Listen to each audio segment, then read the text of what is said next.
السلام علیکم۔ آج جو ٹاپک آپ کے ساتھ لے کر میں حاضر ہوں اس کا عنوان ہے عیدین۔ مسلمان ہر سال 2 عیدیں مناتے ہیں۔ ایک عید کو عید الفطر کہا جاتا ہے۔ یہ عید رمضان کا مہینہ ختم ہونے پر یکم شوال کو منائی جاتی ہے۔ اسے چھوٹی عید بھی کہا جاتا ہے۔ اصل میں یہ عید روزوں کا مبارک مہینہ بخیر و خوبی گزرنے پر خوشی کا جشن ہے۔ اس عید پر گھر کے افراد کی تعداد کے مطابق صدقہ فطر غریبوں اور مستحقوں میں تقسیم کیا جاتا ہے تاکہ وہ بھی عید کی خوشی منائیں اور اللہ تعالیٰ کا شکر ادا کریں۔ رمضان کا چاند ظاہر ہوتے ہی مسلمان سحر و افطار کے خوشگوار نظام میں مصروف ہو جاتا ہے۔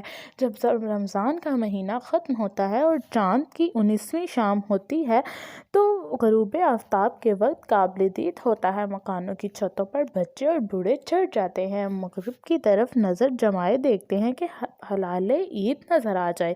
اسی روز ہلال اس قدر باریک ہوتا ہے کہ اس کا نظر آنا مشکل ہوتا ہے۔ آسمان صاف ہو اور کسی کی نگاہ ہلال کی چمک سے منور ہو جائے تو کیا کہنے، ایک گونج پیدا ہوتی ہے اور رہا چاند درخت کی چھوٹی ٹہنی کے ساتھ بتتے ہوئی اونٹ میں۔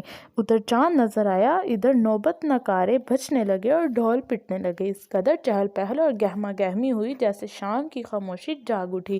بچوں کے نئے اجلے اور خوبصورت کپڑے دیکھے گئے، لڑکیوں اور عورتوں نے مہندی لگائی۔ رات اسی ذوق و شوق میں گزر گئی۔ صبح ہوئی تو گھروں میں سویاں پکی کھائی گئیں اور نماز کے لیے مقررہ میدان میں پہنچ گئے۔ مقررہ وقت پر امام صاحب آئے، نماز پڑھائی، خطبہ پڑھایا اور دعا کے بعد لوگ آپس میں بغل گیر ہوئے اور چلتے گئے۔ بچوں کے کھیلنے کی چیزیں یعنی غبارے وغیرہ خریدے گھر پہنچے اور عزیزوں سے ملنے ملانے کا سلسلہ شروع ہو گیا۔ دوسری عید کو عید قرباں کہتے ہیں۔ اسے قرآنی اصطلاح میں عید الاضحیٰ یا عید البقرہ بھی کہا جاتا ہے۔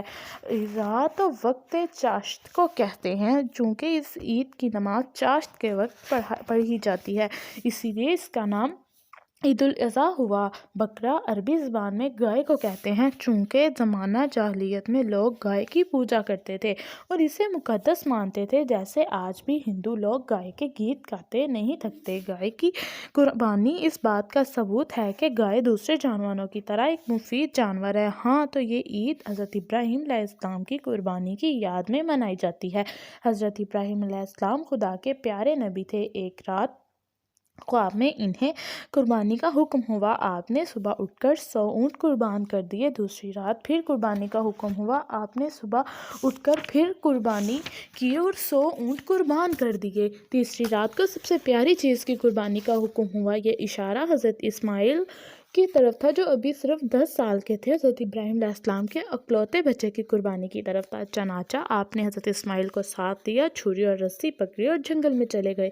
حضرت اسماعیل علیہ السلام لیٹ گئے اور حضرت ابراہیم علیہ السلام نے ان کے ہاتھ پاؤں رسی سے باندھ دیے، اپنی آنکھوں پر پٹی باندھ لی تاکہ رحم نہ آ جائے، چھری اٹھائی اور بچے کے گلے پر رکھ دی۔ اتنی میں آواز آئی، اے ابراہیم، تو نے اپنا خواب سچ کر دکھایا، تیری قربانی قبول ہوئی۔ حضرت ابراہیم علیہ السلام نے اپنی آنکھوں سے پٹی اتاری، آنکھیں کھولیں تو انہوں نے بیٹے کی بجائے مینڈا ذبح پایا۔ حضرت اسماعیل علیہ السلام کو ساتھ لیا اور گھر آ گئے۔ یہ ذی الحج کی 10ویں تاریخ تھی۔ مسلمان اس قربانی کی یاد میں ہر سال قربانی کر کے سنت ابراہیمی علیہ السلام کا احیاء کرتے ہیں۔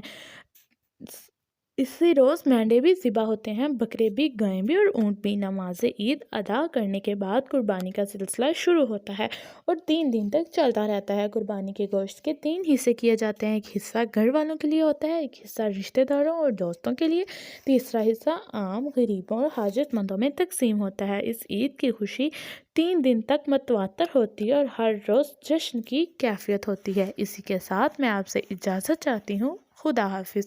میرے چینل کو زیادہ سے زیادہ سبسکرائب کریں، شیئر کریں اور کمنٹ کریں اور مجھے دعاؤں میں یاد رکھیں۔ اللہ حافظ۔